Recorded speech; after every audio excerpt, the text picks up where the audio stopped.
Romans 14 verses 7-9. We are not our own masters. We belong to the Lord. Brothers and sisters, owe nothing to anyone, except to love one another. For the one who loves another has fulfilled the law. The commandments: you shall not commit adultery, you shall not kill, you shall not steal, you shall not covet, and whatever other commandment there may be, are summed up in this saying, namely, you shall love your neighbor as yourself. Love does no evil to the neighbor, hence, love is the fulfillment of the law. The error of judging others.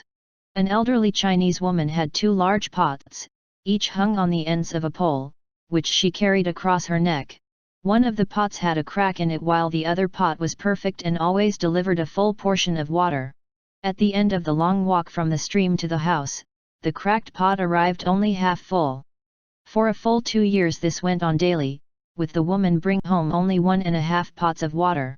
Of course, the perfect pot was proud of its accomplishments. But the poor cracked pot was ashamed of its own imperfection, and miserable that it could only do half of what it had been made to do. After 2 years of what it perceived to be bitter failure, it spoke to the woman one day by the stream. Ashamed of myself, because this crack in my side causes water to leak out all the way back to the house. The old woman smiled. Did you notice that there are flowers on your side of the path, but not on the other pot's side? That's because I've always known about your flaw, so I planted the flower seeds on your side of the path, and every day while we walk back, you water them. For 2 years I have been able to pick these beautiful flowers to decorate the table. Without you being just the way you are, there would not be this beauty to grace the house. Each of us has our own unique flaw. But it's the cracks and flaws we each have that make our lives so interesting and rewarding. You've just got to take each person for what they are and look for the good in them.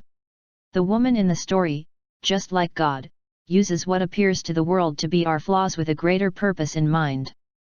The fundamental reality of a Christian's life is that we belong to the Lord, and the Lord alone is the judge who will decide our present value and our eternal reward. Matthew 7 verses 1 and 2, Stop judging, that you may not be judged. For as you judge, so will you be judged, and the measure with which you measure will be measured out to you.